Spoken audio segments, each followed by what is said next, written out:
I admit it. I didn't actually go to Japan. What? I had the plane ticket and everything, and I chickened out, and I spent the whole week in a library reading about Japan so that you guys wouldn't think I was weird. The Sockjig Sneaker Podcast has never posted Drake lyrics as a caption.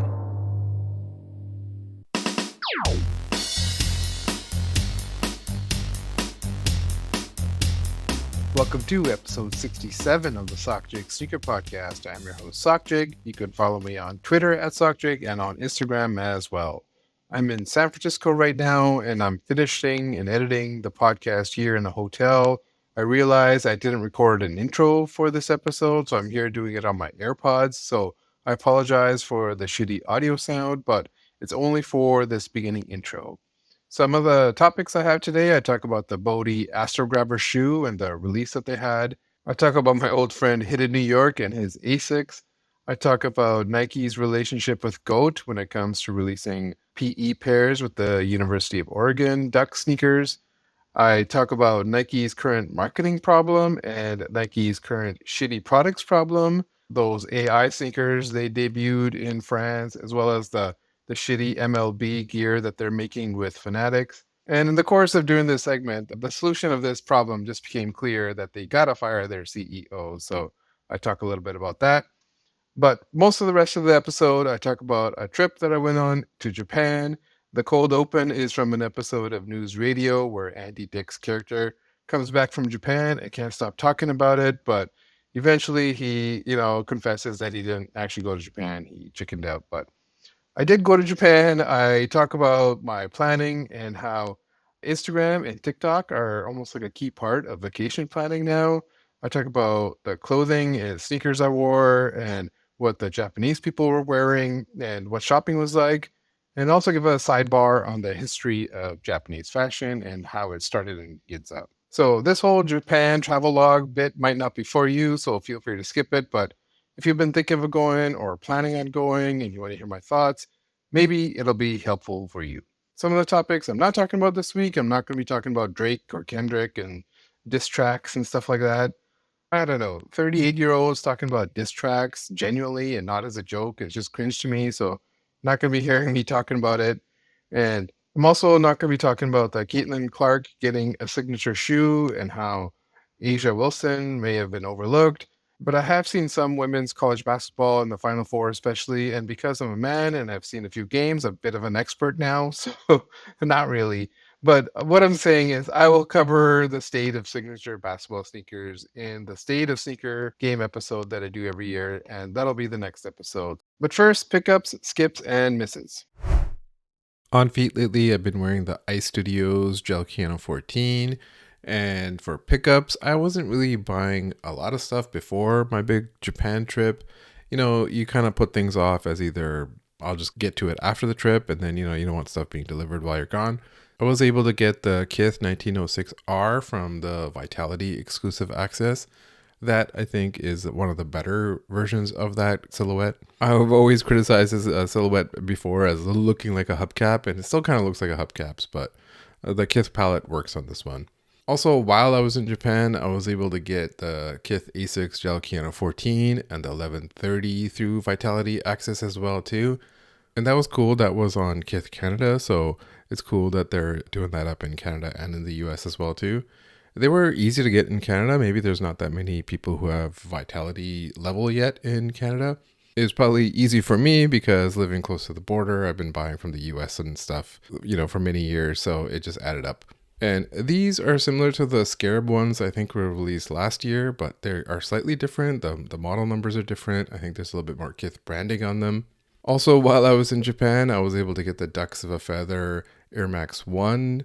And this is 100% due to my friend VNDSK. Shout out VNDSK, who just copped these for me and just assumed I wanted a pair. So thank you very much to him. These dropped at like 1 a.m. Japan time, and he picked them up, and I guess he had early access or something. I don't know exactly what happened, but I will talk about GOAT and Nike's relationship in a segment later. Also, stuff I picked up in Japan, I will talk about in the whole Japan segment as well too. In terms of skips, I skipped out on the Jound Samba. This dropped also while I was in Japan, and I was online when it dropped, just on my phone. And, I saw the price, I saw with shipping and taxes and all that, and I was like, it's too much. It's a nice shoe.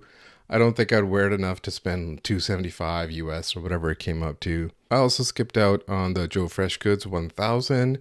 I didn't enter the raffle, and this is nothing against Joe Freshgoods or anything. I just, when there's a new model out, I don't always jump to it right away. And I don't think I would wear the pink one very often. And the other one, the one that's inspired by the Airtuned Max celery colorway, I already have the Airtuned Max. And so, like I said earlier in previous episodes as well, I've been trying not to cop every single shoe that I think is nice. So it's a new model. I'm sure, ALD and Kith and all the other collaborators will have their go at it as well this year. I'm not sure how it exactly fits. Some New Balance, I'm true to size, and some like the 2002R, I have to go up a full size or half a size. But the entire campaign was fire. The whole Get Money Boys video was really awesome. I did buy the Hot Boys jersey. Jerseys are kind of in, and spring and summer are here, and so it'll be easy enough to wear. And as I was talking about that campaign, I talk about it a little bit later in the Nike segment about how we expect good marketing from brands. We expect good marketing from Nike, and we applaud when we see good marketing, even with Adidas and Anthony Edwards. And same with Joe Freshgoods. It's like, thank you for marketing it to us, and thank you for doing it right. In terms of misses, Air Max Day happened when I was in Japan. The Air Max Day, Air Max 1 Blue Volt 1, it didn't really drop in any stores. It was only on sneakers. I have the first Volt Red Air Max 1 from when that dropped, 10 years ago. So I tried for this one, but, my sneakers app is basically flagged at this point. I can enter anything, but I'm never going to win anything. And here I have, an IP address that's usually in Canada that is now in Japan and shipping to the US. Sneakers app is like, get out of here. So I entered for that, missed, moved on with my day. And then also missed out on the Jordan 4 Military Blue Shock Drop, same thing. I'm not exactly pressed about how it's a darker shade of blue. It's a shoe that I kind of want, but if I copped, I probably wouldn't wear it. So these are the kind of good candidates where it's probably a good idea to skip. But then again, if it adds to cart, I'll probably cop. But the thing with shock drops and early drops is it's really nice to get it out of the way. So I definitely would have if I could have, but oh well, it gives me more time to reconsider, I guess. And, I remember back in the day in Facebook days, like in 2014 or so, all the Facebook groups were basically full of people selling their 2012 version of these military blue because the quality was shitty. It had a Jumpman on the back. So just remember when people say you had to be there, no, you didn't always have to be there. More sneakers apps, I guess these are skips because I didn't even bother entering, were any of the Mamba de Kobe's or the Air Max 1 Jackie Robinson. I just didn't wake up at 7 a.m. PST for those. And I'm pretty sure, I think I said this before, but someone at Nike must have sat Vanessa Bryant down and said, hey, look, here's how it's going to go. The whole FBI interrogation room with a single light over the table, and said, look, we can't GR every single Kobe sneaker. It would kill the whole biz. So we'll do a Halo series once in a while where it has these bigger numbers, and those are just white shoes, so it's never going to affect any of the other sneakers. And eventually, they ground her down and she understood and agreed. And so that's where we are now, back to super limited Kobe drops. I also tried for these Bode Astrograbbers, and these feel like a shoe where Nike needed an answer for the Wales Bonner Samba. So they said, here you are with this archival football shoe. That'll do. That looks like a flat terrace shoe. And I do talk about this later in the whole Nike segment. It's kind of sad seeing Nike trend jacking instead of trend setting, but I guess you need a mixture of both. And I don't know, Bode does a lot of textile inspired clothing. All the clothing looks like it's taken inspiration from every ethnic grandma in New York City. She just kind of accosted every person's grandma and said, can I see your doilies? Show me your knitwear. And then, went off and made a shirt out of it. And she is married to a brown guy, and I think a lot of the stuff is made in India. So I guess she's on the team then. But the mainline Bode clothing, it seems nice enough for that audience. It's not made for me. I always check it out on Essence when it pops up there, and the size guide will show that the length for like the biggest size, like the XL, is often like 25 inches length. And I'm 6'2". I need a minimum of like 29 inches height on a top. And so if I wore that, my gut would be sticking out. But it's not made for me. It's clothing made for a G&D Leon. And the Nike clothing with this whole collab, I don't know. It just looked like it was taken from the set of In Living Color's Men on Film segment. The shoes, however, look decent enough. It looks like something you could either dress up or dress down. And so I like the shoes. They're definitely sneakers I could have wore with just black pants to work one day if I go into the office. So I was like, yeah, I'll try it because I wasn't exactly sure at the hype level. And so the drop was, early before the official sneakers app drop, which is in May. But usually what happens is when a new collaborator who's got their first ever hype sneaker gets, a collaboration, they usually fuck up the release somehow, either because they just didn't know or they didn't care or a combination of both. In this case, Bode put the site on password mode, but they did not disable the Instagram integration. So if you just search on their Instagram page and search Nike, you could have bought that stuff 10 minutes early. So in those 10 minutes, the site was in password mode, the product was loaded, but Instagram had access, so people were just buying straight from Instagram. And so that's why I sent out a tweet that when the site does take password off, that it'll just load out of stock. And it seemed like that's what it did. I can't exactly tell. I wasn't, hands-on looking underneath the hood or anything, but there were some sizes when the site loaded, but it looked like ghost stock because you couldn't cart. And then later when you couldn't check out. And then you were put in a queue. And then the product was pulled and it was sold out. So it's easy to miss like one little checkbox in a thing where you got to turn off the integration with Instagram and Shop Pay and all that kind of stuff. But I don't know if it's intentional or if it's incompetence, either or, it doesn't really matter. But what any collaborator can control is how they communicate and talk about drops. And so here, they were doing a great job before the drop, showing about what's going to drop, showing the sizing guide that these fit narrow and tight, so you should size up. And then after the drop is botched, it was a lot of silence. And then there was a post that everything sold out. Please email us and you'll be put on a wait list if, a size appears. And then that post is deleted and then put in IG stories. But kudos for them for saying something, I guess. Usually brands say nothing, because the order is already in. So like when you got people's money, are you going to go to the bank and take out that money and then hand it back out to the people who gave you the money? No, you're going to keep the money. But the other thing is that you can treat sneakerheads like shit because sneakerheads are used to this kind of stuff. They're used to Nike and Jordan brand treating you like shit. You can treat resellers like shit because they deserve it. So but if you looked at the Instagram comments for this Bode drop, there was a lot of just like regular Bode customer type people who don't know about this kind of stuff, had no shot at it, didn't know about the Instagram integration or anything like that, and they're upset about it. So, Bode's probably worrying about appeasing them and not about anybody else. Next up, I was going to talk about the Hidden New York Asics sneaker, the Gel NYC sneaker. Hidden New York, if you don't know, is this mood board / streetwear brand on Instagram. And they have their first like big collaboration that's not a custom painted sneaker that they did previously with the Gel NYC. The Gel NYC, it's like almost a good silhouette. I don't know. For me, there's something just missing with it. So I haven't bought a pair, but there's been various collaborations with that sneaker over time. And so I saw people posting about it after the early drop that it's a sneaker of the year contender. And so before I talk about that, I have to obviously talk about, I have some history with Hidden New York. He was a dick to me in the DMs. I recapped it all in like episode 9 of this podcast. So if you want to check it out way back then, I'm not going to rehash it all, but it's a long time ago.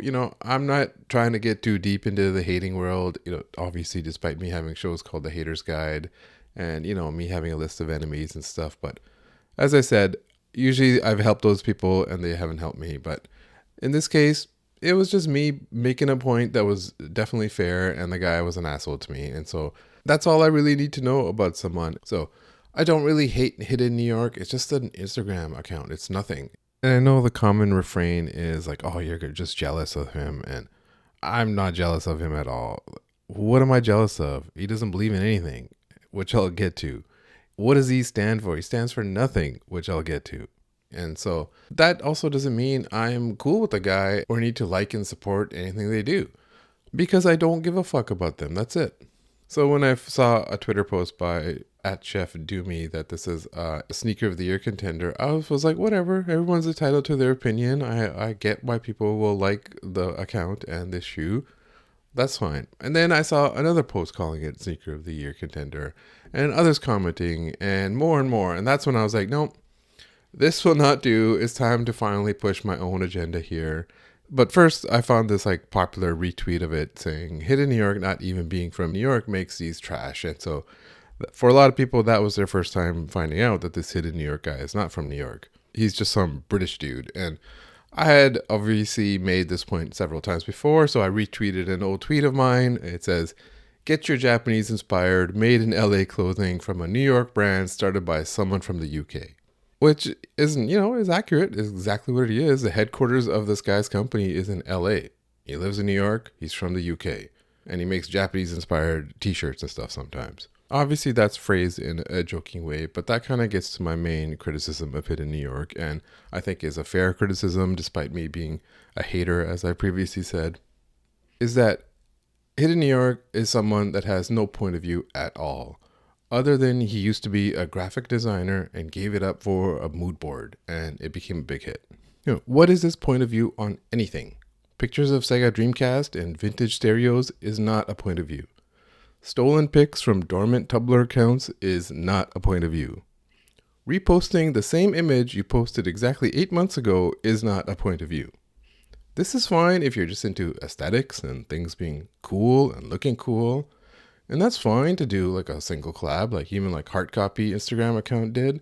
But once you venture into a streetwear brand, the ethos of streetwear is you gotta believe in something. This guy believes in nothing but pirated versions of Adobe Photoshop because he used to be a graphic designer. I mean, if you're around from back in the way, everyone did that.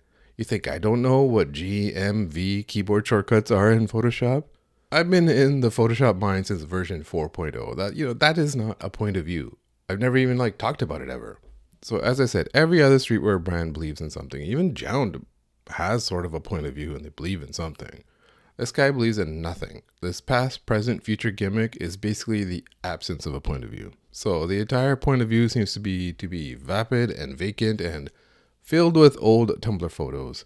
And, these are the cool Tumblr photos. And cool things don't represent you. You represent you. Old Tumblr photos do not communicate thoughts. There's nothing deep or meaningful there at all. And one of the issues, of course, is that he's anonymous. He prefers to be anonymous. He, lets the old Tumblr photos talk for him. He's just some British guy named Corey. And obviously, I get being anonymous. I've been anonymous for a long time, but I've not exactly hid my thoughts and opinions on anything. They've always been front and center. And like I said, him being a dick to me and him being a dick to his ex-manager, that's all I need to know. So he's probably a dick to a lot of people. Put that out there. Show people that you're an asshole. He does have a subscribers only Substack, and that's where he has paid members, and maybe he does have a point of view behind a paywall. And I checked it out. The articles and headlines are free, but once you click it, you have to pay. Some looked fine. Some look like junk, like The Art of Minecraft. How old are you, dude? And then the second one I clicked on, the alt tag of the header image said Tumblr. Just like I said, you're letting the Tumblr photos talk for you. So obviously I didn't check it all out. Maybe he does write more on there. Maybe he does have a point of view on there, but it's behind a paywall. It's for paid subscribers only. And that paywall is just a gimmick to, sell you sneakers and sell you the streetwear brand, give you exclusive access to that. And that's fine. But whatever you're saying in there, it never bubbles up to the timeline. I never see it. Other people don't ever see it. There's this phrase I heard that you don't know these people. And it's so true. All these people I talked about previously in the last episode about political beliefs or what they believe in. We really don't know these people, and they only share a version of themselves online. This guy shares barely a sliver that he used to use Photoshop. That's it. But obviously, he has fans. He has fans that paid subscribers for his written word and his brand and collab shoes and all that stuff. I'm sure stores are happy that a shoe came along that is moving really quickly and it's not sitting on the shelves.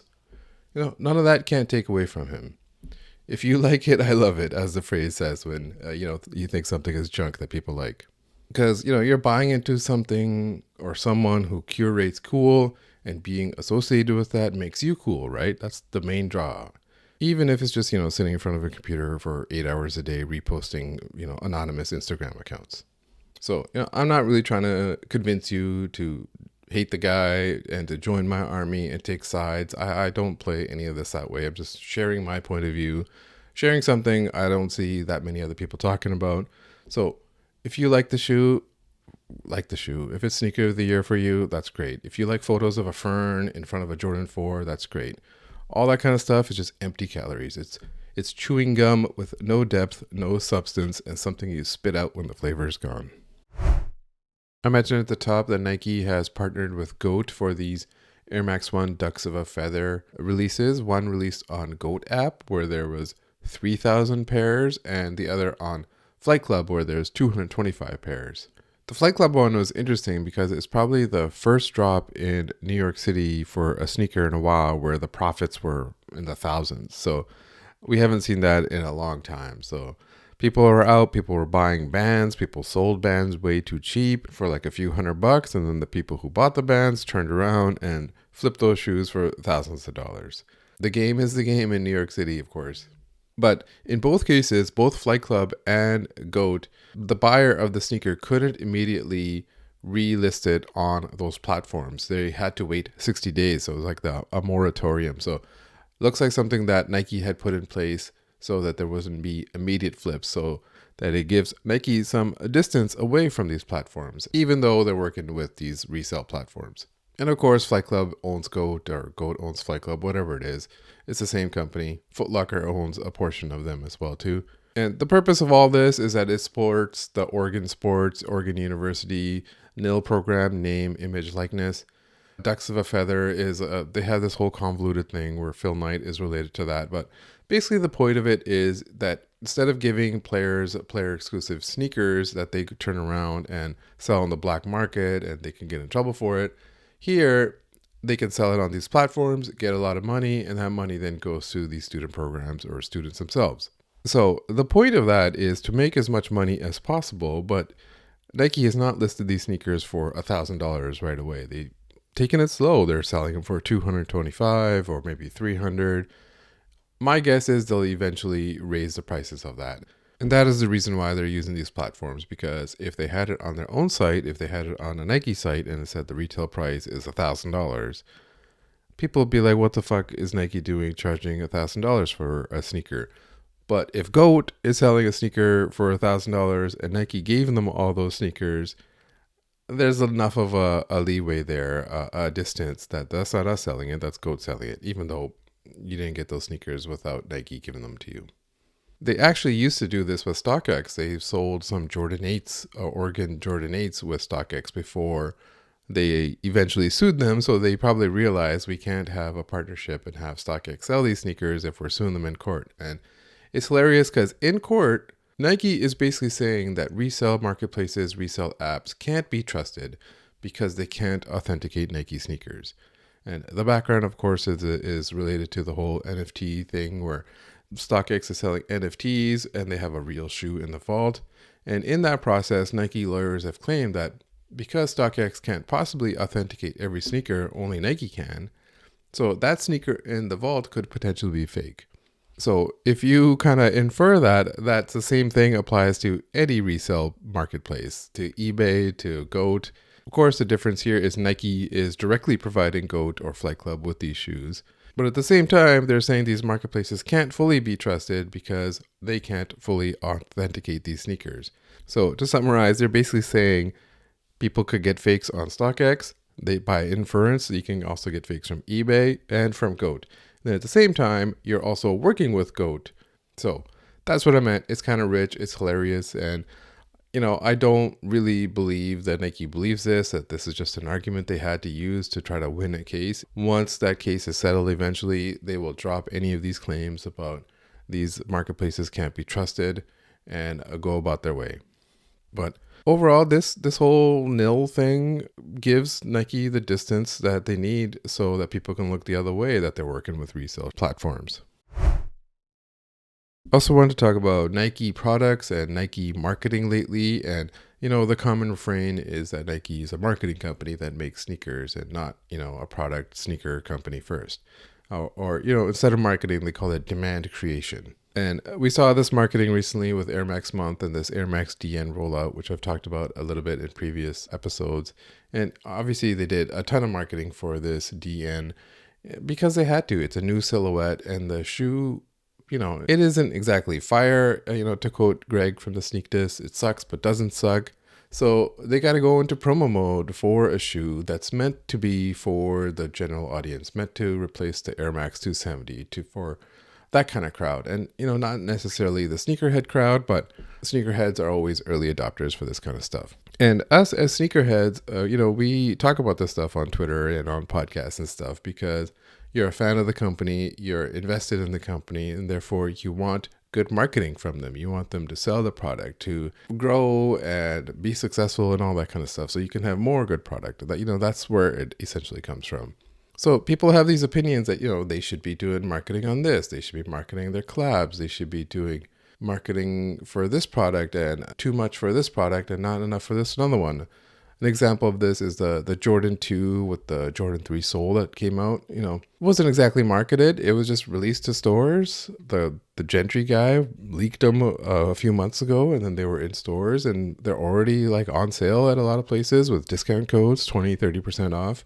And you can have the opinion that, they could have had something here if they just marketed right. But how they treat the shoe tells you a lot about how they think about that shoe. It basically tells you that they thought that the shoe is basically made to be available in malls and on the Foot Locker wall and will probably do well in those places, even if it does go on sale. They didn't exactly market it as hype because it wasn't earmarked for hype. It was earmarked for the scale and money part of the brand, which is, the real goal of Jordan Brand is making money on their Team Jordans and stuff like that. And even the high retail prices, when they go on sale, they still make more money than when they had lower retail. And but what I mean by that is if a shoe was previously at $160 retail and it was 30% off is $112. I did this math before I recorded this part. And so now if you raise the retail of that sneaker to $180 and it's now 30% off, you can sell it for $126. That's an extra $14. That's what I mean, where they still make a little bit more change, even though the same shoe is going for 30% off.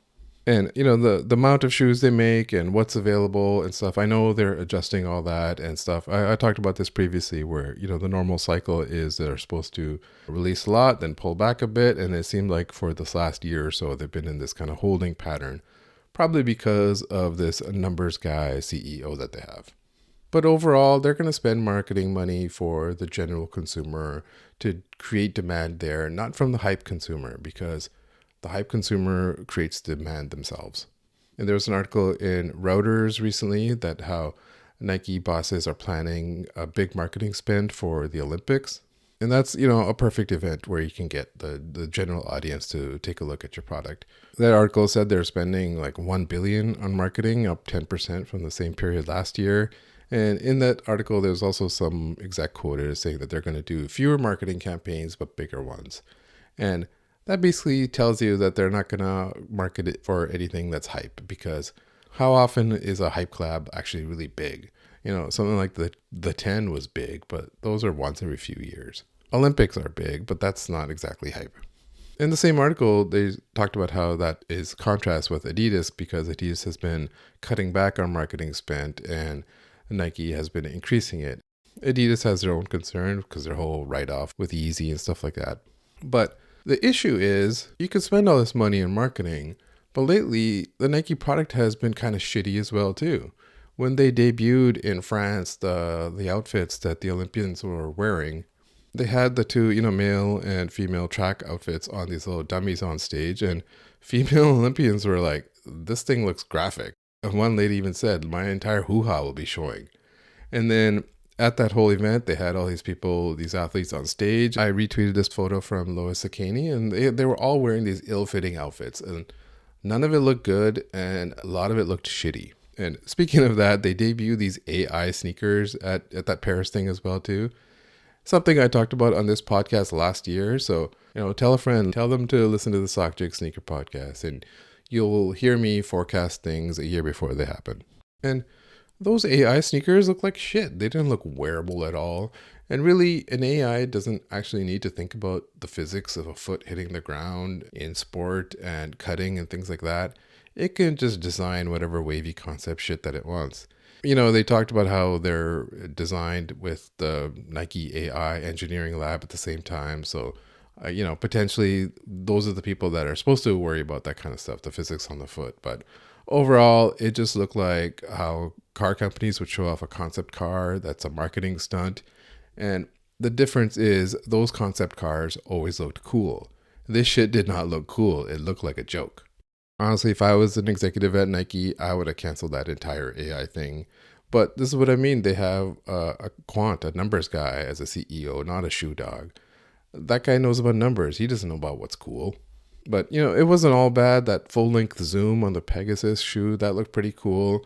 But even that, it's going to be priced at like $250. There's a limit when you price something at $250 versus $160, $180. Besides, how many times has Nike lauded some new innovation as the next big thing, and it's not really at all? They said that the Vapor Max was going to be a running shoe. It's not a running shoe. The DN, it's just whatever. They had this Joyride, Nike Joyride, where they had the beads in the heel, and one running shoe site basically deemed it the worst running shoe they've ever reviewed of all time. Whenever they talk about sustainability and stuff like that, at the same time, they were putting little beads in the heel of a shoe for the birds to eventually eat when they land in the landfill. Another thing with the shitty products is this whole Nike and Fanatics deal with MLB.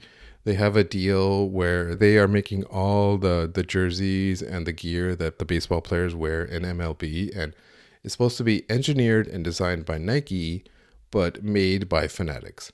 And so the blame here could be on either or, but if it's on either or, it's on both. If they are making a shitty product, was the design shitty or was the quality the Fanatics made shitty? Even if it's on Fanatics, it's Nike that signed off and designed it.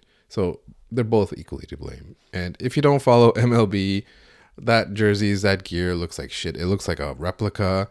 The lettering is off. Players are complaining that they can't tailor pants because it's kind of like one size fits all. So some guys with big thighs can't fit in them, and some, skinny pitcher is swimming in them. And, that's on Nike engineering. Nike is the one who's signed off and designed all these jerseys. One of the players, he was sliding in for home and his pants ripped as he was sliding for home base. The funniest quote I saw was from a Reds catcher, Luke Mail, saying that changing jerseys is like kind of changing toilet paper. You notice it at first, but after a while, it's just your toilet paper. So the pinnacle of sports engineering, Nike, their product for MLB, is now being compared to shitty hotel toilet paper. So overall, shitty product leads to shitty marketing, and neither helps you look cool or fun at all. It just looks like no one's having any fun, and the product is shit, and people know it's shit, but you can't do anything about it because corners have been cut somewhere. And now Olympians are saying that their hoo-ha will be on display, and your product is being compared to toilet paper. That's not going to be good for anyone.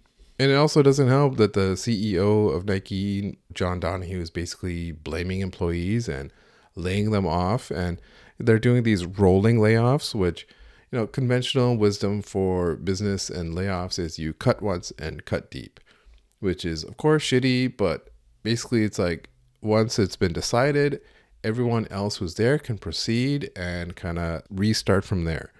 Whereas if you just hang it over employees' heads that we're going to do some layoffs now at Christmas, Merry Christmas, you're laid off. Then the rest in Nike Q4, which is like coming up now, May to June is when fiscal Nike Q4 is. So they're basically telling employees, hey, if you're working on a project right now, work really hard on it, finish it up, and your reward might be that you get a pink slip at the end. And at the same time, Nike is dumping money into this NFT stuff that barely has any traction these days. And, they're not shuttering this whole dot swoosh division down. They're, pouring money into it because cutting that would kind of be like admitting defeat. You got to cut elsewhere. So Nike morale, the employee morale must be in the toilet. So When you have shitty morale, you're not going to make good product. And these are the people that are capable of making good product at all levels. So they make plenty of cool stuff. They have this huge advantage over any other sneaker brand because they have this archive of products that people love. And they do hype products, energy, and RG better than anyone else. And they can do that every once in a while when they want to. The Nike Supreme stuff, this Nike Bode stuff. That looks like a decent campaign on its own. Even if overall it seems like a late reaction to Wales, Bonner, and Samba. Nike trend jacking instead of trend setting. So, they could do a lot more marketing in this field to make themselves look cool and fun because this is stuff that they do well. But they've basically said they won't because this stuff is limited and it will sell itself. We don't need to create that much demand for it. We need to create demand at the Olympic level. We need to have fewer campaigns that are bigger. But as I said, marketing will only cover up some of the flaws. A shitty product is a shitty product. You can't put lipstick on a pig. So they got to fix that. They got to stop cutting corners. That probably means they got to get rid of their numbers guy, CEO. But the business guy, the stockholders, Phil Knight, they probably love this numbers guy, CEO. So, they got no one else to blame but themselves. But as we know with C-suite people, they don't blame themselves. They blame employees. And that's what this guy did. He blamed employees for working from home, that they can't innovate when they're working from home. That Nike Joyride sneaker that I talked about that released a few years ago, the worst running sneaker ever made, that was designed when people were at the office. So it's not about working from home, from what I can tell. It's about the leadership, about cutting corners. You have the archive and you have the employees that can create good product. You just need the leadership that will then support them. So really, this sword of Damocles hanging over an employee's head, they're not the ones with the power here. The sword of Damocles is supposed to be over someone who's got power. So it should be the sword of Donahue. It should be hanging over his head. He's the one that should be gone, but he'll only be gone if the stock price says he should be gone. All right, my big Japan trip. I'm going to talk about my trip to Japan, what it was like, what the people were like, what they were wearing, shopping, and thoughts on the country. I'm not really going to talk about sightseeing and every single thing I saw. That's the stuff I thought that would be interesting for you if you're going or planning a trip to Japan. And first off, I just want to note that this was a family trip. I was going with my wife and kids. And so the point of this trip was not like a content creator trip. I wasn't there to create TikToks and Instagram reels and go see every single thing and take a photo of a thing that would look awesome on social media. The point of it was to show my kids the world, to show them a part of the world that's different from the West. It wasn't to be like, hey, kids, let's go check out the Double Taps showroom. Usually we just do relaxing vacations like in California or Hawaii. We haven't really done an adventure type of vacation before. I hadn't even been on a long international flight in almost 20 years. So it just felt like it was time. It just felt like, I don't got any time to get old. So I better go do the things that I want to go do and go see the things I want to see. So that's why we went. So the outline for the trip was spend the first 4 days or so in Tokyo because that's where we're flying into, and then take a bullet train to Kyoto and then spend 4 days there.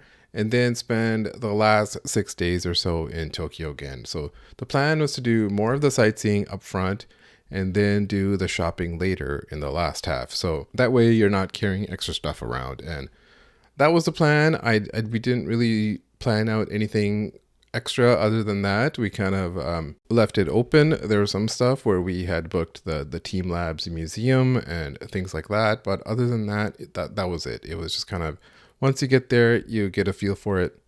The one kind of a tourist thing I wanted to do is I wanted to go see a pro wrestling in person. I wanted to go see Stardom or New Japan Pro Wrestling, but they were always in different cities while we were there. DDT Pro Wrestling was there in Ueno when I was there, but I was just too tired that night, and so we didn't end up going out for that. So it just didn't work out, but that's all right. It was kind of weird that both those promotions kind of imploded while we were there, but oh well, maybe next time. That concludes the pro wrestling segment of the Sockjig Sneaker Podcast. In terms of planning for going to Japan, your number one tool right now is really TikTok or Instagram. There's just people on there. There's travel influencers, and all they do is create little TikToks and little reels about every single little thing.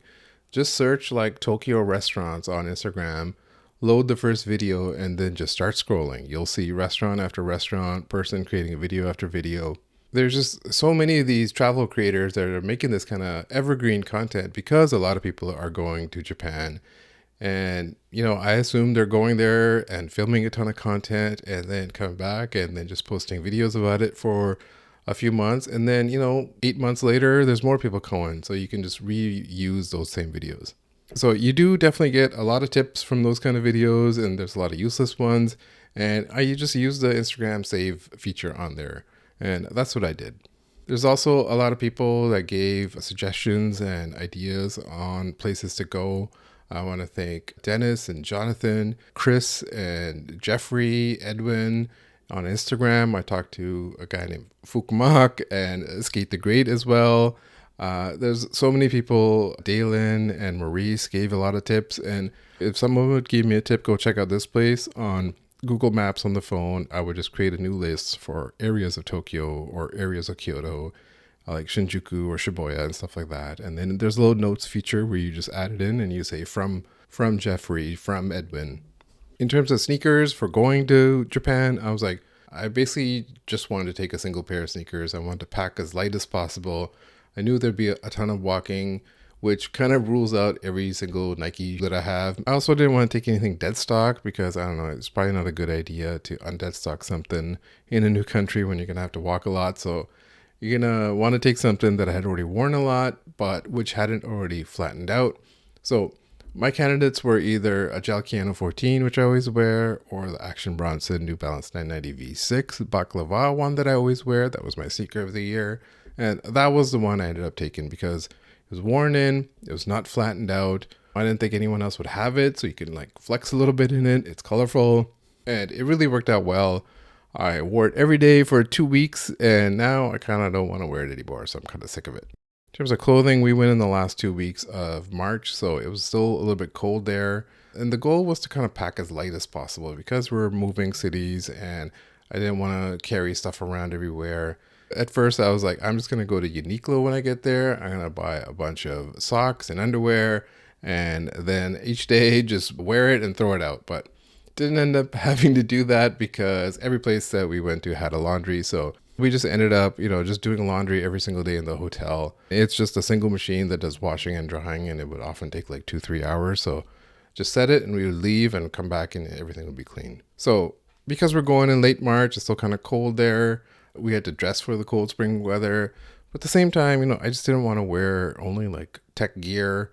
I kind of wanted to dress up a bit because, living in Vancouver, we just wear tech gear all the time anyways. And you're going to like, a fashion capital like Tokyo, Japan. So, I kind of took both. In terms of what I took with me, starting from my head top. Sorry, that's me speaking Toronto all of a sudden. And me apologizing for it, I guess, is me speaking Canadian. So my hat I took was my Palace horsepower hat. This is a neon green with real tree. And it says like Palace Unchained Melody or something like that on the top. I wore that because it'd be easy for my family to spot me because I'm 6'2", and you could just look for a guy in a neon green hat. I took my Dunhill gold frames that I got from Davon from Loose Laces podcast. In terms of jackets, I took a white mountaineering Adidas track jacket and a white mountaineering Gore-Tex shell for the days that it rained. So those are the only 2 jackets. Like I said, I was going to take it first, but then I was like, you know what? I got to show out a little bit. So I packed my Army Green Junya Watanabe CDG bomber as well.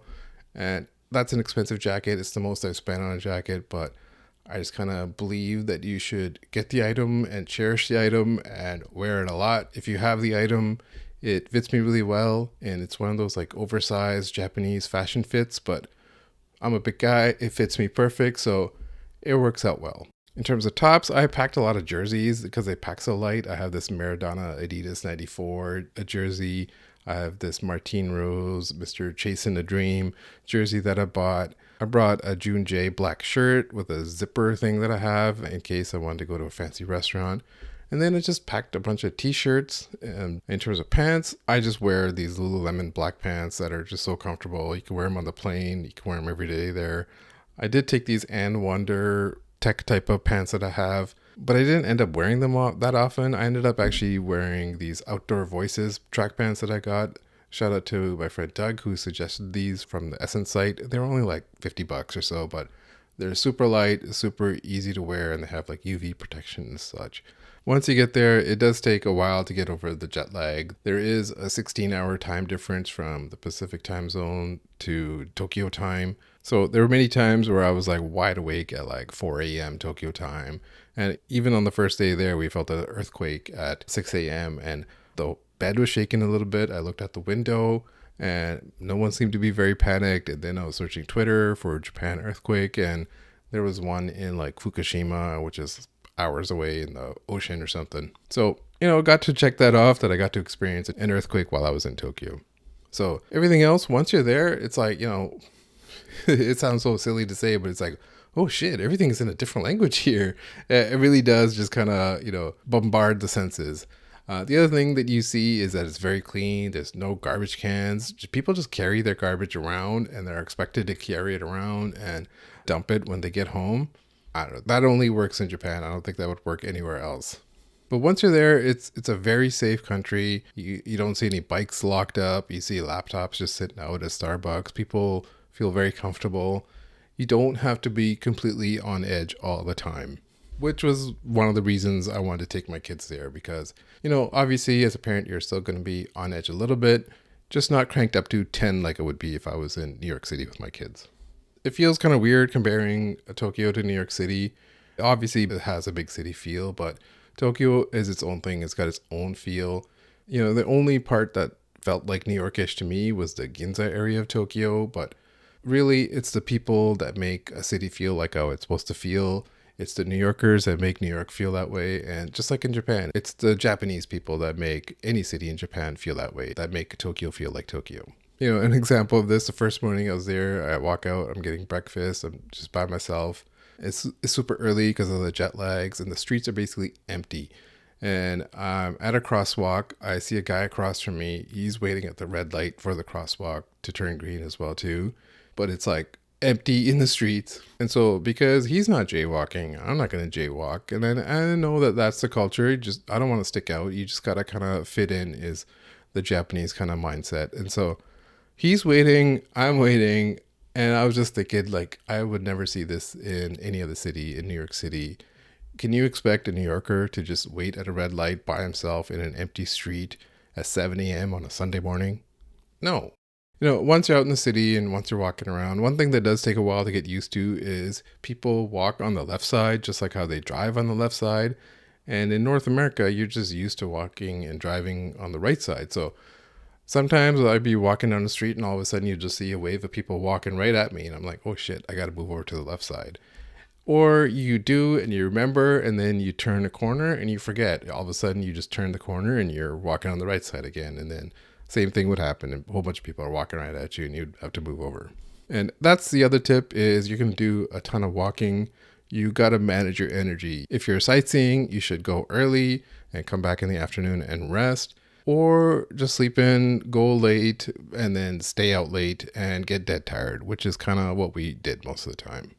But you do a lot of walking, it gets tiring. It's just hard to manage sightseeing and shopping and all that kind of stuff, and then finding somewhere to eat. Like, you're always kind of going to be in a navigator mode unless you are super meticulous and plan out every single thing. In terms of cash and money, there's a sentiment that it's a very cash-based country, and it is much more than North America. The US used to be very much cash-based before COVID, but now it's not at all. The last few times I've been to San Francisco and California. And the same in Japan, there's a ton of places that had credit card and even tap and stuff like that. So you're going to need cash, though, for any smaller restaurants, any like food stall and things like that. So it's good to carry it around.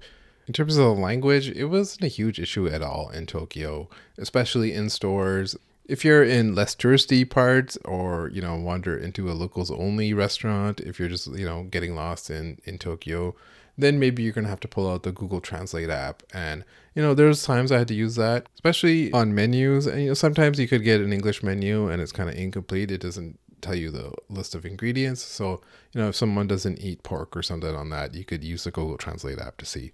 In terms of like phrases, all you really need to know is konnichiwa bitches. No, obviously you don't need to know konnichiwa bitches. That's from a Dave Chappelle sketch. Really, all you need to know is hi, or you could just do a thumbs up. I probably just did the thumbs up more often. No, I never figured out. I think it's iya or something like that. Whatever it is, you could just shake your head and say no, because no is universal. But the two phrases you just need to know are sumimasen, which is excuse me, and arigato gozaimasu, which is just thank you very much when someone helps you. So at first I didn't know how to say it. Maybe I even did mispronounce it at first, and I would just like mumble it. I would be like arigato gozaimasu. And then by the end, you just have to like pick up on the sing-songy way that people would be saying it to you. So then you just say it right back to them. They'd be like, arigato gozaimasu, arigato gozaimasu. And then that's it. You just have to do it in a sing-songy way, and they figure it out. So that's all you really need to know. You can, like I said, you can go on Instagram Reels and they'll start teaching you all this language and Duolingo and all that kind of stuff, but you'll forget it by the time you get there. Those phrases are basically all you need to know. In terms of food, food is good everywhere. There's a population of like 30 million or whatever it is in Tokyo, so there's going to be a ton of restaurants. And the thing about Japan is it's expensive to get there, it's expensive to stay at hotels, but once you're there, the food and transit and trains and stuff like that is all cheap. There were times where we would go out, a meal for four would be like 4,000, 5,000 yen, which is like $25 US, $30 US, in that range. Of course, there's like pricier restaurants, but still, you'd end up spending like $60, $70 US versus, 120 plus. The other thing with Tokyo and Japan and these big cities and just condensed cities, it has like a bodega culture. It's just called konbini for convenience store. So the 7-Elevens, the Family Mart, the Lawson stores, they're just basically everywhere. And they're not like the 7-Elevens here where it's just, a hot dog that's been under a heat lamp for 40 years. There's full on like food. There's people making like fried chicken in the back and stuff like that. So it's actually good. There's ATMs in there. You can buy like tickets and all kinds of stuff in there. So that's where we would go for breakfast every morning. You just buy these egg sandwiches in there, which ended up being like $1 or something each. And Family Mart makes these fried chicken patties, and a popular hack is to just combine the egg sandwich and the chicken patty. So I did that a few times, but obviously did not want to eat fried chicken every single morning. And so we would just go there all the time to, raid for snacks, and you could just load up on snacks at all these places. And even for dessert, the killer ice cream dessert there at the 7-Eleven was this creme brulee. If you go to Japan, buy the creme brulee ice cream at the 7-Eleven. It comes out to like $1 or $2. And I don't know how they did it, but it's in a little tiny like flat cup, and it's got a creme brulee like topping at the top, and you have to kind of tap it and let it melt a bit. And then you get these chunks of creme brulee, and underneath is like a vanilla or creamy ice cream. Awesome, especially for like $1 or $2. And so while we were there, the four of us as a family, we didn't exactly stand in line for a tiny hole in the wall ramen place that everyone tells you to go to that is super popular. It's just too hard for the kids. So we went to other types of restaurants, and really it's hard to go wrong. There's sushi, the katsu, the fried stuff, izakaya, ramen. There's all kinds of restaurants. We went to a conveyor belt sushi restaurant, which is fire. You just order everything on this little iPad, and a little conveyor belt comes down to your table and it drops it off, and you can only order 4 items at a time. But the items would literally come in like 5 minutes or so. So there's also a restaurant where you just go sit at a table and order from an iPad, and then this robot brings you all the food. So I tried most of those places. The only thing I didn't get to try was shabu shabu, which is like a hot pot type of thing. But it was all good. Every single meal I had there was awesome. And, if you have some sort of dietary restrictions with vegetarian or don't eat pork and stuff, you definitely got to pull out that Google Translate app and look for it and work a little bit harder, because that is kind of in everything. And if it's not, maybe the broth might be made out of pork or whatever. But I don't know. You can work at it, and you can definitely find those places if you look hard enough. In terms of like transportation, I mentioned like the trains are really easy to figure out. They're really cheap. Every line is like a color and has like a name. The most popular one in Tokyo is this Yamanote line. And so every spot has like a number like Yamanote JY3, and you need to go to JY10. That's it. Google Maps is your friend. It tells you everything. It tells you to go on this platform number. And then when you get off at JY10, go to exit number 4.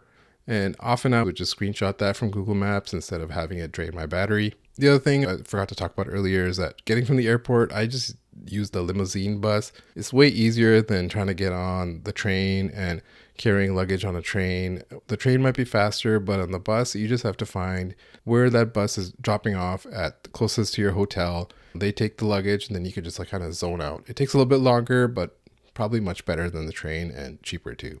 There's also taxis everywhere, and there are all these older cars, these black cars, and the taxi drivers are wearing suits, so it looks really cool.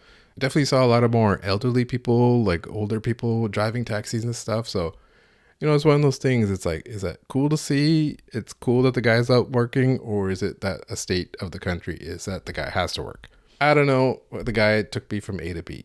And as I said, you're doing a lot of walking around, so the one thing I didn't really do till like the second week I was there was that if you've been out all day, just flag a taxi. It's way easier than walking down to finding the train station and navigating your way there. At first, I used Uber, which, just connects to the taxi service, but that was kind of slow. You can just wave one down. Each time I tried, I got one literally in 30 seconds. And, they might not speak English, especially the older drivers that I mentioned, but you can just show them the address of your hotel and they're going to need to see the Japanese address, not the English one. So I would just keep a screenshot of it from my hotel reservation or Google Maps. And then I mentioned I went to Kyoto and back. And for that, I did take the bullet train. And I did take like the luxury, the green car as it is, because I figured, how many times am I going to be in Japan? And how many times in my life am I going to be able to take a bullet train that goes like 180 miles per hour. So I just went for it. It was awesome. You can't really get food service on there, but people just get these bento boxes before at each train station and they just eat them on the way. It was awesome. I recommend it. It's expensive. It's much more expensive than it used to be, but I don't know. We got from Tokyo to Kyoto in like 2 hours and 15 minutes or so. So those are my tips of going to Japan. Like I said, if you need more help on any of that kind of stuff, you could feel free to ask me. But TikTok and Instagram really is your friend. Just search for, bullet train, Kyoto, and you'll find everything you need to know by some random content creator who made a video about it. In terms of like the Japanese people, while I was there, what they were wearing, sneakers, I honestly did not see a ton of Nike. Of course, you'd see the usual ones and you'd see a lot of Dunks and Jordan 1 mids, but just like a random person on the train, it would be more often wearing New Balance or Japanese brands. Like that's what I saw way more than Nike. Obviously, when you got to the busier parts of like Shibuya or Shinjuku, you'd see more hype stuff. But New Balance, I saw a ton of. A lot of that 327 sneaker, which I don't see much of in Vancouver these days. I don't know, maybe in other cities it's still very popular. But I saw a ton of those 327s, a ton of the 574 types, and even a lot of 2002Rs. Like that model is still going strong. You'd see some Asics, and I did see On sneakers on some people, some locals. Hoka, I only ever saw on Tourist. But, there's so many times where I was looking at a shoe and I was like, I have no idea what that is. And it'd be like a sneaker with 2 stripes or 2 chevrons and stuff. And even in store sometimes I would be looking at these shoes and it'd be like reproduction of found. I was like, I don't know what that is. And it would be just like the military trainer, like the one that Adidas does and Margiela does, but some company called Reproduction of Found. It's like a Japanese company. Or I saw one, it was called Green Label Relaxing. It's like the perfect kind of Japanese name that is just perplexing me, but it's common there, I guess. Sometimes you see these women wearing these big Vapor Max like shoes, but it wasn't Vapor Max. It was like much more gangly than a Vapor Max. And apparently it's a Japanese brand called Grounds. And so, I don't know, when the Vapor Max is not enough, you got to go for Grounds, I guess.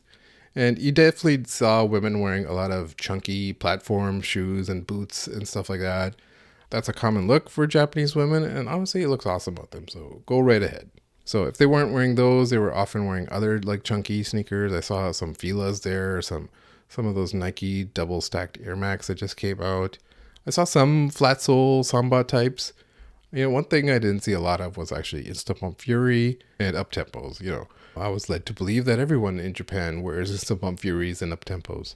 And one thing that you would often see, especially sightseeing at these temples and stuff, would be couples, like a man and a woman wearing the traditional Japanese attire, like the kimono and whatever the man's version of a kimono is. And they'd be wearing those Japanese flip-flops. And damn, they looked uncomfortable, especially, you know, walking all these stairs and stuff at all these temples. But they were wearing it, so I don't know what they were doing there. You know, good blessings on a marriage or a kid or whatever they are. So blessings to them.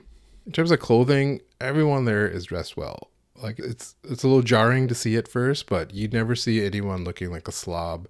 You don't see any athleisure, no Lululemon. You don't see anyone wearing shorts really.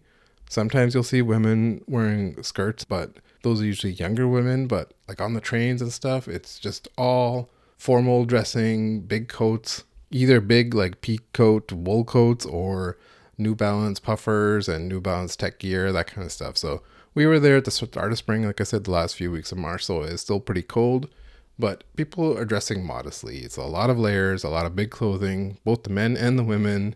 As I said, not a lot of skin showing, and that's just part of the Japanese culture that you just, you know, you don't kind of stand out. You don't try to like show out too much.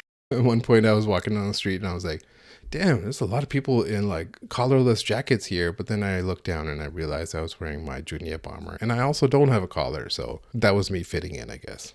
And like I said, a lot of people do wear Japanese brands. And it's often jarring to see like a brand you just never heard of before. Like it'll have some random English thing on it like Sport Avalanche or Makalavec or something like that. And I'm like, I don't know what that is or whatever it is. But oftentimes a jumble of words is jarring at first. I'm sure the first time someone saw someone wearing Fear of God Essentials, it's like, that's a random mixture of words. So I was looking for any English type of clothing where it's like some bastardized English saying, and I didn't really see one. And then one day I saw a guy in a black hoodie and it said Snow Bunny on it. It was like a Japanese guy in a black hoodie that said Snow Bunny. So I had a good laugh about that one.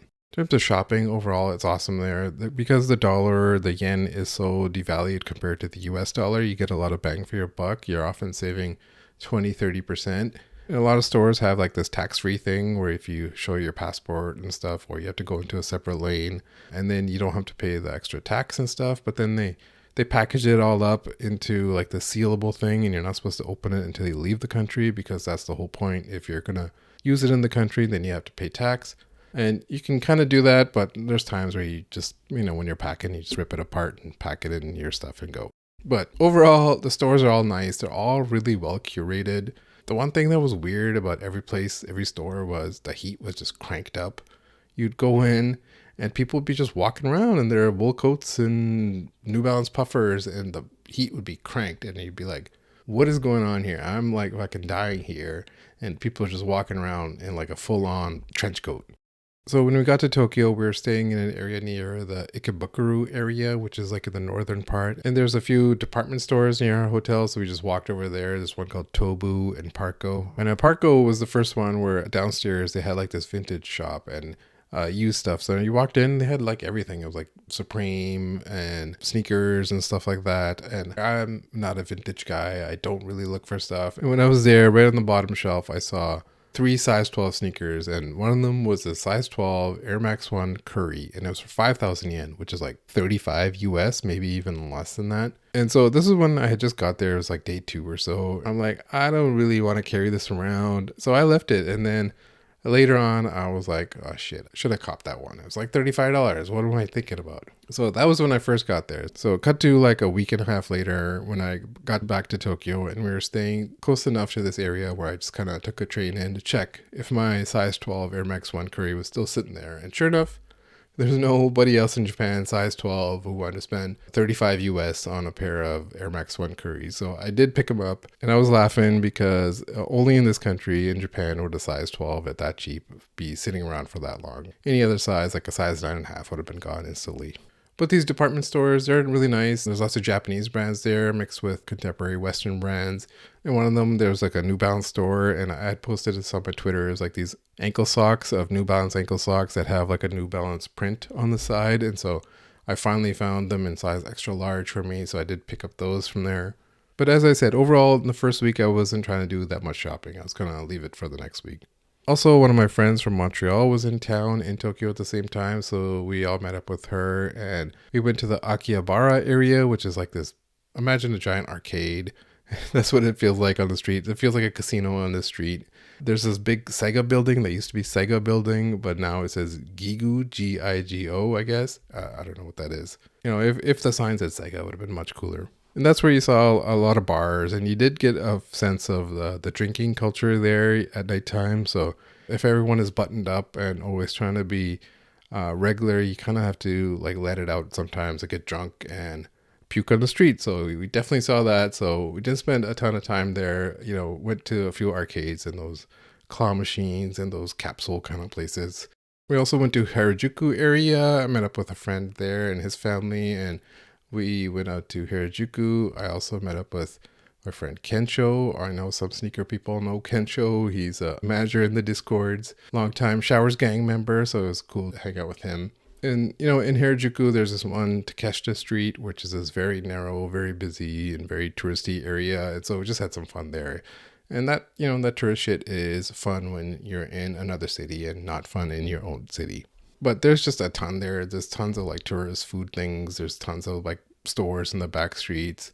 Supreme is there. I went into the Supreme. Had to wait a few minutes and nothing was really there. So we just walked out. So after a few days in Tokyo, we went to Kyoto, and Kyoto is a beautiful city. I really liked it. I loved it a lot. It's much more old Japan style than the modern Tokyo is. We did mostly sightseeing there. We took a day trip to Nara to feed these deer that are sitting in the park. We wanted to go to Osaka, but I missed out on Osaka. I kind of regret that part. So I know there's a lot of cool shops and a cool vibe in Osaka. So next time I go, I'll go there. But in Kyoto, we did do some shopping at the Nintendo store and the stationery stores and stuff like that. Back in Tokyo, we were then staying in like the Shinjuku area. And kind of when we got back, we just kind of took it easy a bit. Like didn't go all out and just kind of took it more a relaxed approach to stuff. So I didn't see everything in Shinjuku. I missed out on the Godzilla head that's on top of a building there. So there's some stuff I got to go back and see. It's hard to see everything. We went to Shibuya as well too. Shibuya is where there's that big crossing scramble thing. And, in person, it's pretty small. It looks like this giant thing in pictures, but really it's like, that's it?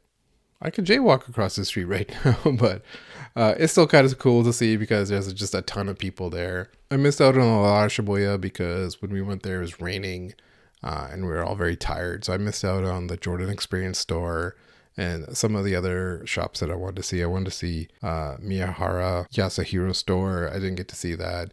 I wanted to see the Chrome Hearts retail store as well too. Kids, let's go to the Chrome Hearts retail store.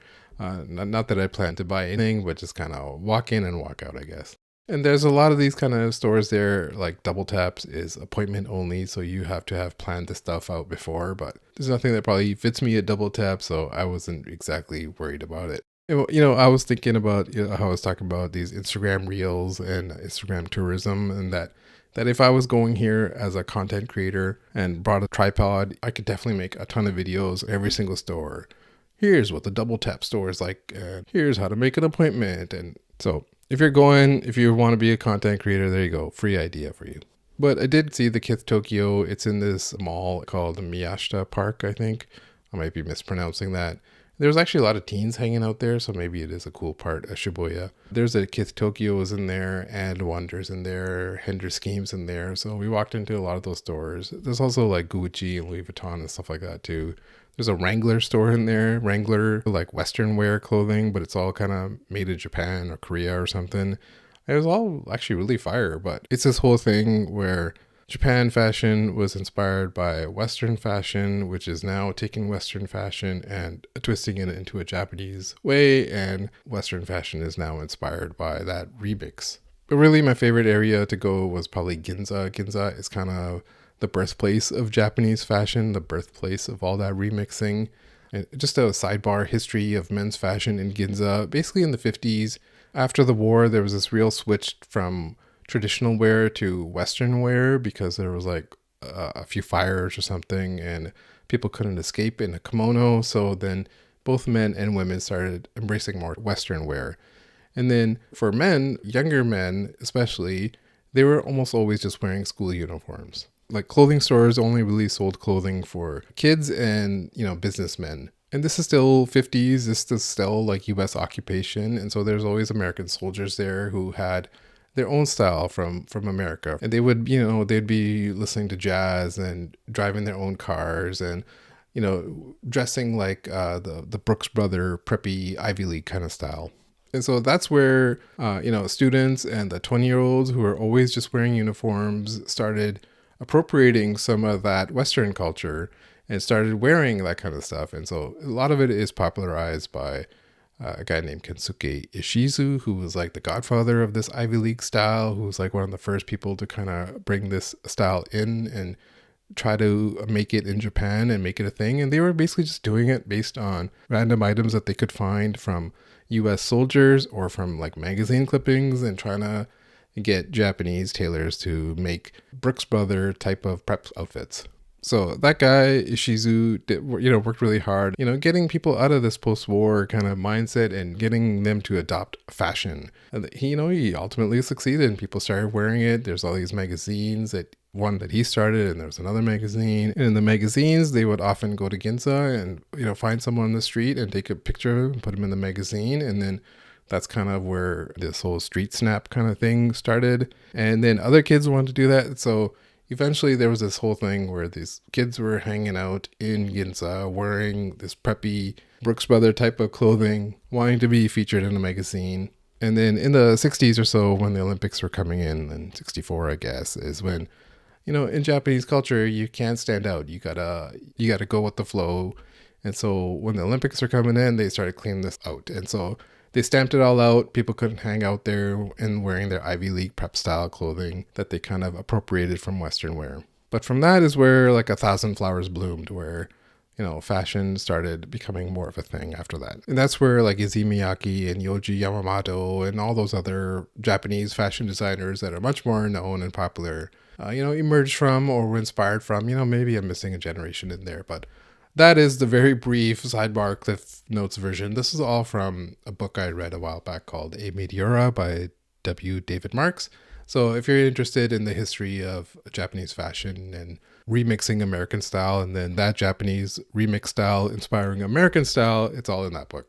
So Ginza is awesome. There's just so much history there. There's every big store is there. If you're a known big luxury company, you probably have a location there. Louis Vuitton. I went into the Grand Seiko store. There's a watch I really like, the Tentograph one. And I was considering it for a bit. It's like 15,000 Canadian, which in Canada is probably like 18,000 Canadian plus tax. So I thought about it for a bit, but then I just couldn't pull the trigger. I'm like, maybe later is what I basically said. But then went into the Nike Ginza store, and that store is, just a Nike store, but they had some cool things in there, some Nike Ginza specific t-shirts and hoodies. And one of the things I got was these Dubrays for Air Force Ones, a gold one and a silver that says Nike Ginza. And then the guy was also nice enough to give me Air Max Plus puzzle, because the whole Air Max activation was going on because of Air Max Day. But my favorite store in Ginza was Dover Street Market. Ginza is 7 floors. It's got a Supreme in there. It's got a Louis Vuitton in there. It's got a Rick Owens in there. And, any streetwear fashion brand that you could think of was in there.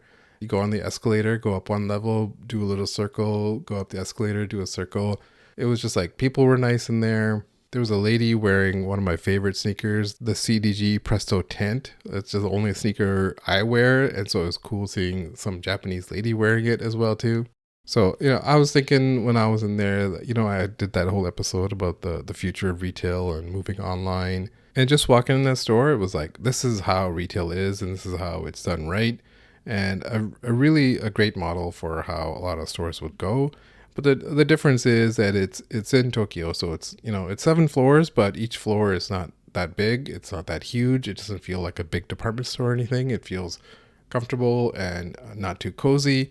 But whatever it is, I was super impressed with that place. It's awesome. I highly recommend you guys go see it. So a lot of other stores, like I said, I didn't go see. A lot of people recommended seeing the Capital stores or Beams and stuff like that.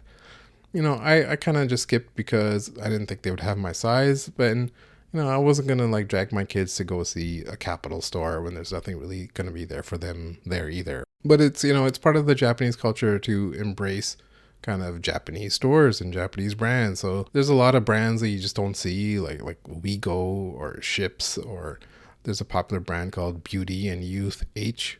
Like, I don't know, like another thing where it's like a random combination of letters and words, Beauty and Youth H. But it's the same thing. Like, what does the United Arrows mean? It doesn't mean anything really. And there's also like this huge Tower Records there. And I went in there and it just feels kind of cool and nostalgic. But at the same time, I was like, am I really going to buy a CD from Tower Records? I don't even have a CD player anymore. Well, at least I don't in my car. And, I'm not going to carry around a vinyl for 2 weeks either. So I left it. But I did have a lot of fun at these stationery stores. There's one in Ginza, Itoya or something like that, I think it's called. And Loft is the other big one. We spent a lot of money at these stationery stores just buying cool mechanical pencils and stuff like that. The other thing I didn't do is vintage. I didn't go look at all these vintage shops. There's a lot in that Shibuya area. It's one of those things where it's like, if I go again, that's what I will do. I will take a look at that. But because I just don't want to drag my kids to go look at vintage Louis Vuitton wallets or something. So that's it. Those are my thoughts. I guess I didn't have a real point about this other than if you're going, it might be helpful or useful for you. The overall thoughts of the country is it's a beautiful country. It's really awesome to see. I didn't even talk about the sightseeing stuff, but all that stuff was amazing. Seeing these temples on these hills, and we kind of missed Sakura season, the cherry blossoms, because it was still a little bit cold, and I think they all kind of bloomed the week after we were there, and that's kind of too bad, but it was still beautiful. And like, you just have to kind of understand Japanese culture to understand why the things are the way they are there. That you just gotta kind of blend in. You shouldn't try to stand out, and it's easy for me as a Canadian tourist to kind of understand that. So, and you did see a lot of tourists there, and you can go off and get lost and you won't see a tourist and you'll have a lot of fun. There'll be, like I said, awesome food everywhere. But tourists are going to come because things are cheap when you're in the country, and you kind of, as I alluded to, see it in the country as well too. So it seems like people haven't gotten a raise there in a while, and so you can't raise prices if you're not giving the population more money, and the population is declining, and so there's a lot of older people working there. And they also don't do a lot of immigration. I did see a few immigrants working at like Subway or 7-Eleven. So they definitely have problems there, but I wasn't there to solve those problems. I'm there to blow money, so I'm there to help, I guess. Right? So it's a beautiful country to visit. I highly recommend it. But the one thing I'd highly, highly recommend you do is you go fuck yourself.